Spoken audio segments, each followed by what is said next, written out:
Hi, I'm Ellen Halliday, Deputy Editor of Prospect. You're about to watch the interview portion of the latest episode of the Prospect podcast with this week's special guest. For the full episode with additional discussion from Prospect Senior Editor Alona Ferber and myself, click the link in the description below to listen via your favourite podcast app. And if you'd like to read more of Prospect's award-winning journalism, visit prospectmagazine.co.uk. So delighted to be joined by Jon Sopel today on the podcast. Jon, it's lovely to have you here. Thank you very much for inviting me. Alona and I have been reading your new book, Strangeland, and the book kind of begins with your return from America to the UK after 8 years as a correspondent in the US, and the feeling that you had when you returned that this country was somehow unrecognisable. Apart from the very obvious, what had changed in those 8 years?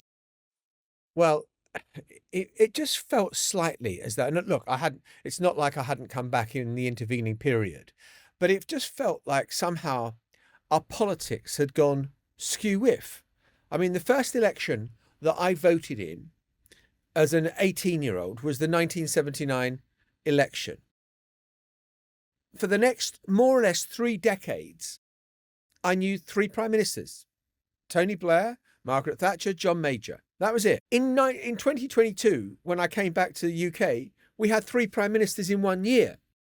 And it was like you get those maths exams sometimes where the curriculum authority has printed the wrong equation and there is no answer. And it felt like that in Britain. And 2022 was the obvious manifestation of that, when our politics went mad and haywire. And Brexit was the start of the process. We then had the pandemic, and it just seemed to implode. And we seem to have lost what it was to live in a parliamentary democracy. And it just seemed alarming. And then there were other things that fed into it, the boosterism, the populism, the confluence of various things. And it just thought, my God, everyone's so angry. Everyone is getting so hot under the collar. No one will listen to another viewpoint except their own. And I thought, this is really dangerous for living in a parliamentary democracy. One of the major themes of the book is also the kind of the routinized, lying, distortion of truths and flouting conventions. You write about undermining and overriding systems of the last few years. So all of that those kind of the dangers to parliamentary democracy, I guess, that you described there. How deep do you think this goes? Has it become so normalized that it's hard to uproot, or was this down to certain figures like, for example, Boris Johnson doing things that had previously not been done? There's always that debate in history, isn't there, whether there are inevitable circumstances, economic kind of background, a deterministic argument which says, well, because of the contradictions of capitalism, socialism will follow. Or is it that there are certain individuals at given times who seize these moments and shape history themselves? The great man theory of history, right? Yeah. And I think that I don't know whether I'd use the word great, but significant. The man theory of history. Yeah. And I think that Trump in America cashed in and was able to weaponize the feeling of resentment and unhappiness in the US. And I think to a certain extent, Johnson did the same in the UK. And I think they were both men who thought that whatever I say is right. And therefore, people need to follow. And if I say it's true, it's true. And I think that the job of journalism is to say, hold on a minute. Are we sure about that? Because the evidence doesn't back it up. And that's what I kind of felt really alarmed by. And I suppose the starting point for me in this book, if you like, was actually January the 6th, 2021. Which, although I've been in more dangerous situations where you're being shot at and you're wearing a flak jacket and all hell is breaking loose around you, just for the sheer shock value of what unfolded on January the 6th, where, I went live on the 10 o'clock news that night and a mob was still in control of Congress and Joe Biden's election victory hadn't been certified and it looked as though there was not a peaceful transfer of power. That was amazing. In America, I never thought I would see that. And then you start to think, what is it that saved America? And I mean, we could maybe talk about that. But what's to stop something like that happening here if people are prepared to prorogue Parliament unlawfully and drive a coach and horses through parliamentary procedure and ignore the will of, et cetera, et cetera. And that is what we went through in 2022. And that is why Britain felt like a strange land to me, and also in the reaction of people to it. We'll ask you a bit more about January the 6th a little later on in the podcast. But, we've got a new government now, a very different man leading the country. Are things better, do you think, in terms of that sort of behaviour and the distortion of truth? Well, look, there is no way that you could say Keir Starmer is the continuity of Boris Johnson or Liz Truss. He's a very different man. He's got a very different background. But I think that the idea that we can all exhale and politics is fine, liberal democracy is fine, there's nothing to worry about now, we've gone back, we've reverted to the norm, I think is simplistic and complacent, because I still think there are threats out there. 4 million people voted reform at the last general election on July the 4th. They've only got 5 seats in Parliament, but it's the first time there has been a far-right grouping in Parliament. If it was a more proportional system, they would have a far greater representation. You've also got a far-left grouping. And, they are tapping into concerns that I think mainstream politics has ducked too often. And I think if you duck the concerns of people, then you're going to find that populists of the left, of the right, will make hay.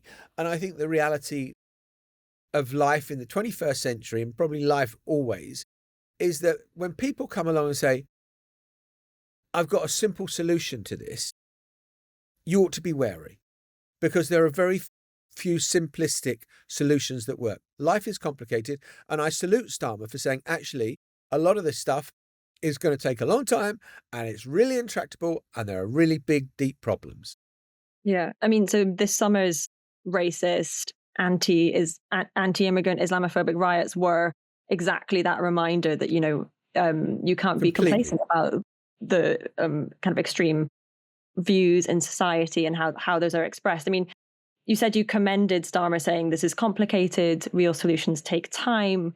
But I mean, what did you make of the sort of political centre's reaction to the riots and the idea that somehow there were like legitimate concerns behind them? What did you make of that? Well, I think that if people say, I'm finding it unacceptable that there are all these people coming across on boats to our country and entering the country illegally, I would say absolutely right. They are concerned. I mean, maybe the level of the problem is being exaggerated compared to to net migration figures. The number of people entering illegally on small boats is small. But I think it is an absolutely legitimate concern. And I think that the politicians should be doing everything they can to stamp that out. I equally think that the politicians, it's incumbent upon them to talk about migration in a more positive way, which was the history in America much more, where you say, this country was built by foreigners. And I remember going during the general election campaign to Clacton when Farage announced that he was running, and he was going to say, we are going to stop all migration. We don't need them in this country. We're full. And you think, okay. So if you got rid of all the immigrants or migrants in Clacton, who is going to pick the crops out of the ground? Who are going to run the care homes? Who is going to keep the health service afloat? Who are going to keep the amusement arcades running just where you are launching your campaign? And you realise that migrants, people from abroad, play a crucial role in keeping this economy afloat. Not only that, but helping to grow this economy. When Emmanuel Macron first ran for the presidency of France, he came to London as a campaign stop because London was France's 6th biggest city. There were hundreds of thousands. People weren't protesting about, my God, not another boulangerie in my street, not another place where I could get a nice croissant. The French were contributing massively because they thought it was a great place to come and do business. So I just think that I wish politicians would have a more grown-up conversation about migration, that illegal migration, you need to do something about it. Net migration, because you need foreign workers to help get the best people. Look at Silicon Valley. Look at that great growth engine of America. And look at the boards or the CEOs of the great companies there. And they've all got foreign blood in them. They've all come from India. They've all come from around the world, where you bring in the brightest and best. And I always think there's this paradox. I talk about football a bit, and I don't talk about it in this context in the book, but we want the best. I want my Premier League team to have the best players that are available. Well, a lot of them are foreign, so yeah, we welcome. Why is it we can welcome foreigners when they're coming to play for our Premier League team because we want the best team possible that can compete in Europe? Yeah. But we go, oh no, we don't want those foreigners. And I just think it's ridiculous. So I think there is an incumbency upon the politicians to take this kind of these concerns more seriously.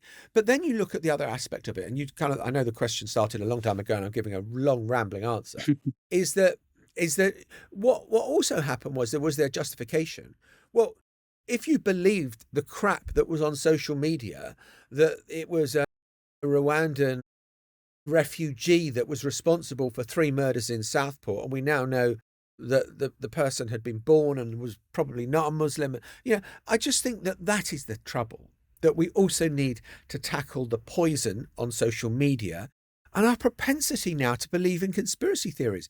Britain was a glorious place where we used to think that politicians were hopeless and useless and couldn't organise a piss up in a brewery. And now we're suddenly viewing them as these deeply conspiratorial figures. And the politicians are buying into conspiracy theory as well, which I find troubling. So we believe our politicians are more capable, in fact, of making things happen than they are. Exactly. And when you see Liz Truss, God bless her, blaming the deep state, here is this kind of Oxbridge-educated person who's become a politician in one of the wealthiest constituencies, who's the most connected person you could possibly imagine, blaming the deep state for her downfall. And you think, come off it.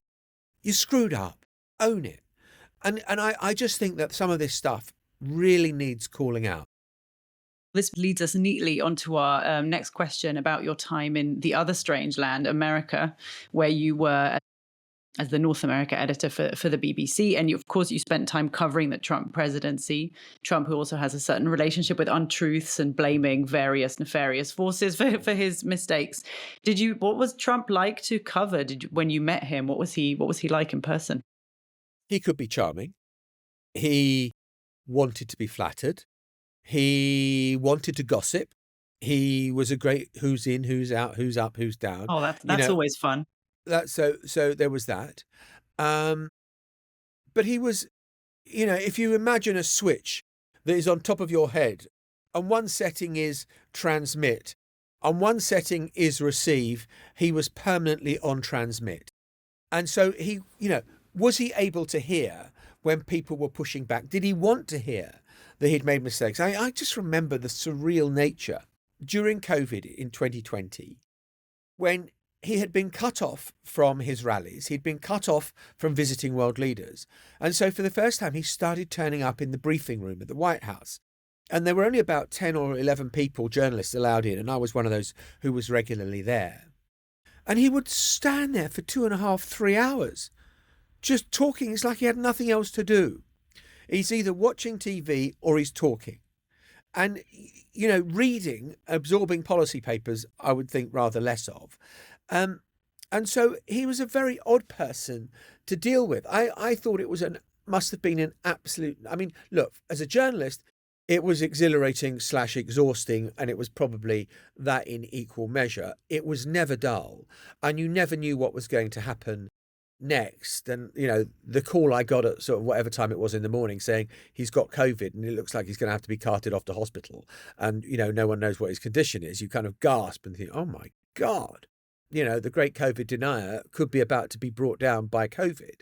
Those were astonishing moments. But I just thought what a nightmare it must be, because what happened in the White House during that period was that it would sort of function normally. There'd be a chain of command, and, there would be decisions that would kind of eventually reach the Oval Office for certain, for the rubber stamping by Donald Trump, and they would all agree what the policy is. And Donald Trump would come out onto the lawn of the, south lawn of the White House before getting on Marine One and absolutely trash what his White House staff have just decided. And no one ever knew where they were with Donald Trump as president, because he made it up as he went along.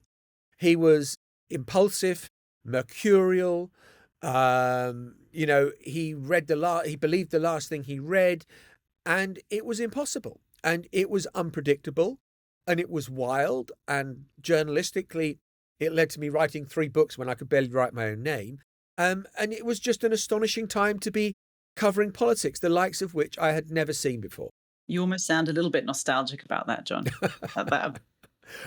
It was when I would wake up, at 5:30 or 6 in the morning, because I used to try and wake up really early in Washington because I wanted to know what London was deciding for me.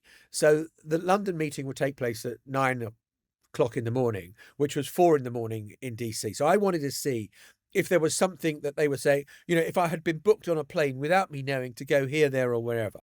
But you'd turn your phone on and you'd see, tweet from Donald Trump at 3:35 this morning. And you know that he's woken up in a rage. He's gone for a pee in the middle of the night, old man, bladder problems, whatever else. And that would be what it would be like with him all the time. So I have a vague nostalgia for just the nuttiness of it and the craziness of it. And, when he went after me at a news conference and you think, my God, I'm sitting here in the East Room of the White House and the President of the United States and I are kind of going back and forth with each other. And I was thinking, this was sort of slightly unreal. And after the very professorial, thoughtful, slow, deliberative Barack Obama, you just went through a 180 with Trump. Yeah. That kind of feeling of chaos is something that people talk a lot about the Trump presidency. This time around, people talk about he's got a different team around him. Do you think he has changed and the team around him have changed as he's going for the White House again? I don't think Donald Trump has changed a bit. I remember after the first assassination attempt, Donald Trump says, I am a changed man. I feel we've got to come together as a nation and we have got to unite and pull together. And I listened to it. I thought, I wonder how long that's going to last. And it lasted about 3 days. Donald Trump is who he is. One thing I would say in his favour, when I was there, Theresa May was Prime Minister in the UK.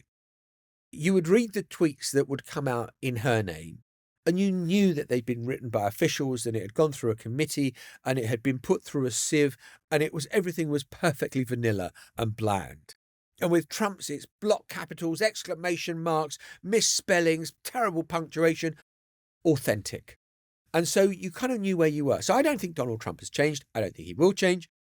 But I think that what has changed is that there is much more professionalism about the people around him. And the people around him know that the key to success is not to say, yes, Donald, but ... which is what a lot of happened in the first term when there were a lot of grown-ups, there were a lot of people who had come from a military background, they were the so-called grown-ups in the room, who were there to make sure that Trump didn't do anything too impulsive. This time it's going to be, you want us to jump that high? We can go 6 inches higher, Donald, if you want us to. And I think that is the difference. And there is a lot more thought gone into it. And I think that 2020 election could have ended differently than it did on January the 6th. I think it could have got way worse if Mike Pence had done what Donald Trump had wanted. If there were 3 or 4 people who behaved correctly, who followed the Constitution and not the president. And one of the central objectives, if you look at Project 25, which is this huge weighty document that's been kind of written by ex-Trump officials about how a second term should unfold. It's not that you owe your fealty to the US Constitution. It is much, much more that you owe your loyalty to Donald Trump. And that is a rewriting of the American Constitution. Yeah. Obviously, none of us are in a position to call the outcome of the next election. It's so close.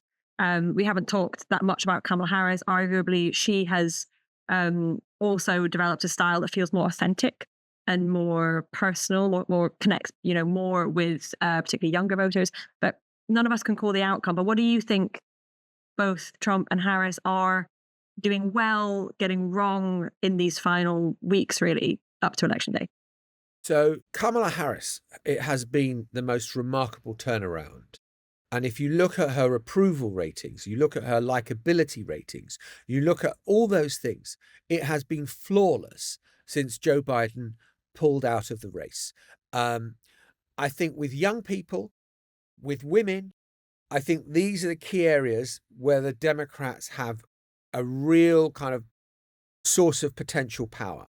Women vote in higher numbers in US elections than men. Women are much more motivated to vote as a result of the overturning of Roe versus Wade, the kind of seminal piece of legislation giving a woman a right to choose whether she has an abortion or not. The overturning of Roe versus Wade has been balloted in various states, actually rock solid Republican states, about how total should the ban be. And that's been on the ballot in Kansas, it's been on the ballot in Kentucky, it has been on the ballot in Ohio, which are safe Republican states. Every time it's come up, women have voted for the right to choose. That is an important part of this election. And that's going to be on the ballot in two of the key swing states now as well. It's going to be on the ballot in Arizona. It's going to be on the ballot in North Carolina. That works to Kamala Harris's advantage. Of course, it doesn't help. It doesn't harm you to have Billie Eilish in your corner and Taylor Swift. And Taylor Swift has already kind of resulted in about 400,000 people registering to vote who weren't on the register. Now, whether they turn out to vote in November, who knows? But that's not a bad place to be. So I think that is the great advantage that Kamala Harris has. I think the great advantage that Trump has is, one, his base is absolutely loyal, is absolutely fired up. It absolutely believes in him. So that vote is solid. The other bit of it is that two other bits of it, I would say. One, on the economy, people do look back and think it was much better when Donald Trump was president. And if people are going to vote with their pocketbooks, as they say in the US, then that plays very much to Donald Trump's advantage. And although we all kind of thought, oh my God, what he's just said in that debate about people coming along and eating your cats and dogs, the Haitian, illegal immigrants, it's sort of working for him, because he's then pivoted the conversation into illegal immigration. And his policy of just, kind of deporting undocumented migrants is getting a lot of support. Mass deportations is what Donald Trump is promising. And there is evidence to suggest that that is liked not only by Republicans, but by Democrats as well. And the problem that Donald Trump has is, it's both his strength and his weakness. He has this incredibly solid floor of support, which gets him to probably 45% of the American electorate. That's huge, huge. But he got to get it up to 49%. And that missing 4% is the tricky bit for him. Because, if you watch that debate, is he really reaching out to white college educated women or the suburbs or people with a degree education or the people, liberal Republicans or independents? And that is what cost him the election in 2020. And it could still cost him the election in November. A few more weeks to go, and hopefully we'll have the answer that we all probably want. I don't know. We'll see what happens in November. But we want to take you back from that Strangeland back to Britain again very quickly. You cover another major area in the book is the UK media landscape, but you talk a lot about the BBC, where you spent 35 years. You decided to leave to set up the News Agents with Emily Maitlis at Lewis Goodall, which is a very successful podcast indeed. Why was it time to quit the BBC when you left? If not then, when? I guess was one kind of question. Emily Maitlis kind of messaged me and said, I've got an idea. And I thought, yeah, Emily has a lot of ideas.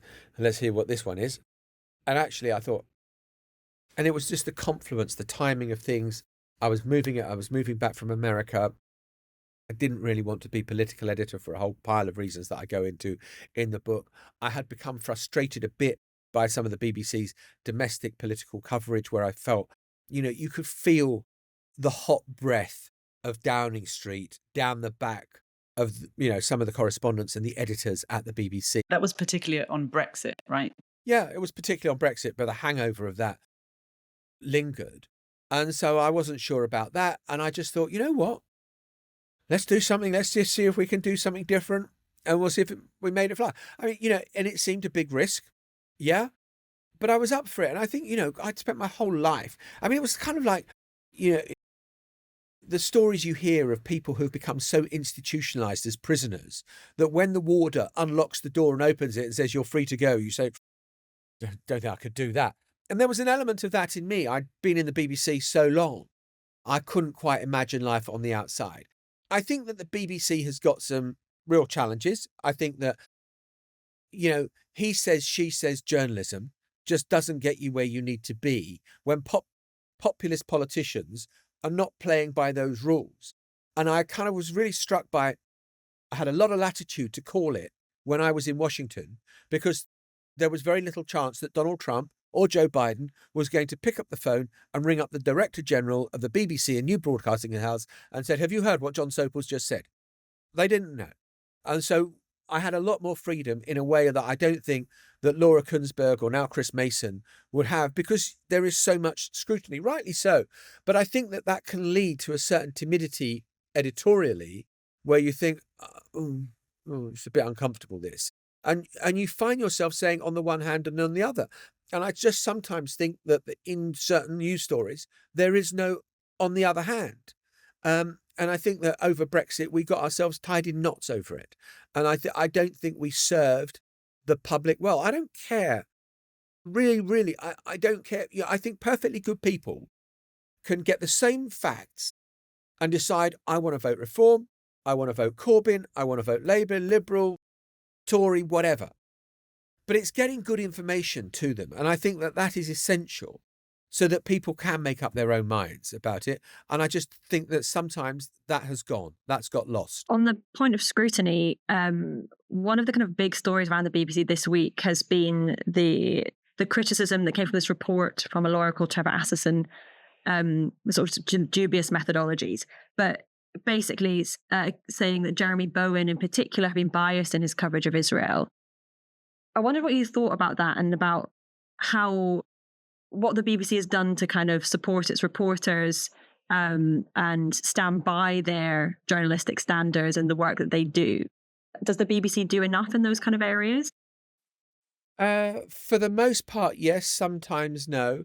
I think that, again, the BBC feels very much under pressure. I mean, I thought that they got it wrong initially after October the 7th. I remember coming back from the Labour Party conference, which was like literally days afterwards, and describing the people who'd carried out a terrorist attack as militants. And I thought, well, I've just come from Liverpool with the Labour Party conference. Militant is Derek Hatton, who used to run Liverpool. That's not quite the same as, the most brutal sexual violence that we've ever seen, and over 1,000 people killed on these, kibbutzim and a music festival. And I kind of sometimes think they get the language wrong. And I think that there is sometimes too much on the one hand, on the other. I think the mistakes that tend to happen lower down the food chain with people who are not as immersed in the subject as somebody like Jeremy, who I think is absolutely brilliant. Now, I think he's a strong editorial voice. I think he's got enormous intellectual self-confidence. I think there are uncomfortable truths for Israel over this. I think there are uncomfortable truths for Hamas supporters. And I think there are uncomfortable truths, for the impact of some of the demonstrations that happen. But I think that, it's easy to catastrophize this, on both sides. And I understand the emotional reasoning, why that happens.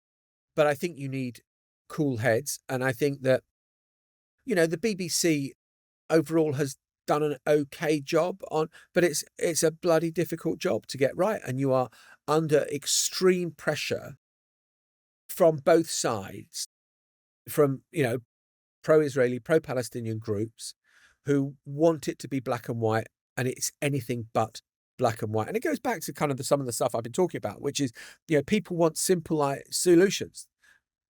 Israel has a right to defend itself. If you've got a terrorist group that's, embedded in the civilian population, rooting that terrorist group is going to be difficult and it's going to be ugly.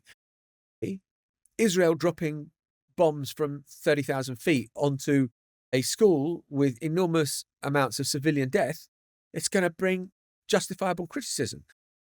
I kind of worry about people being unable to hold two thoughts simultaneously, which is, I think, part of what I'm going on about in the book. We need to hear diverse viewpoints. We need to be able to empathize and understand that not everybody thinks exactly in the same way. Talk in the book about Robbie Gibb, and he's come under criticism from various. The Prospect published a big investigation on the BBC, which you mentioned in the book as well, by Alan Rusbridger, which talked about his role. What's the effect when you have a man in charge of editorial standards whose motivations don't seem to be kind of journalistic impartiality at all? And is he kind of a fit and proper person to be in stewardship of BBC journalism, given his role as owner of the Jewish Chronicle on paper, which has recently been so criticised? I think it is immensely complicated. And I look, I haven't been at the BBC for 2.5 years, but within the news division, I'm still sufficiently in touch with enough people who think it's absolutely monstrous that Robbie Gibb can be playing any role in adjudicating what is impartial over coverage, particularly in the Middle East, when he, as you say, is listed as the owner of the Jewish Chronicle. We have no idea where the investment came from to buy the Jewish Chronicle, because the assumption is that it wasn't Robbie Gibb's money that had it to rescue. What is the purpose of the Jewish Chronicle? And you've seen now that 3-4 of the star writers for it, Johnny Friedland, David Aronovich, Hadley Freeman, David Baddiel, have all said we don't want to have anything more to do with it, even though they've got long-standing links to the newspaper. I think it's just one of those situations where the BBC has got itself into a bit of a mess over it. And I think it is an unsustainable position.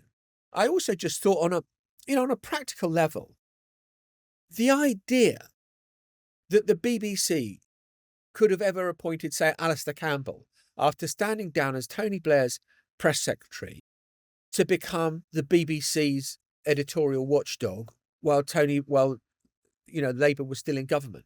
It would have been absolutely unthinkable, rightly so. This is even more particular because Robbie has served as an executive in BBC News. So he knows where the bodies are buried. He knows how the processes work. And now he's interfering on this sort of non-executive board level. And you think, come on, it doesn't bear scrutiny. It really doesn't bear scrutiny. And that it's still going on strikes me as unbelievable. Would you ever go back to the BBC? Look, if I was asked to do, something fun for the BBC, I think the BBC, I don't want this to be a pile-on in the BBC. And I want to give a context here, because I've spoken about the criticism of the BBC. I think the BBC is the most important cultural institution in Britain. I think it gives Britain soft power around the world for the quality of its journalism and all the rest of it. So I absolutely love the BBC, and I'm still very close friends with them, and it made my career, and I had the most incredible time there. Is it perfect? No. Is it bloody good? Yes. If they asked me to do something again, yeah, absolutely I would. Do I think it's likely that, the phone is going to ring and they say, Jon, come back? I'm having the time of my life. I'm not doing this to get one over on the BBC. It was a new opportunity. I wanted to see if we could produce a news product that would compete with and possibly beat the BBC at what it does itself, even with its £3.5-4 billion worth of licence payer money. Actually, I think we're doing all right at the moment. So I'm kind of quite happy with the outcome. But I wish the BBC every success. Yeah. Well, Jon, thank you so much for giving us a chunk of your time. I know you need to get back to recording that very interesting podcast. So thank you for joining us. Thank you so much.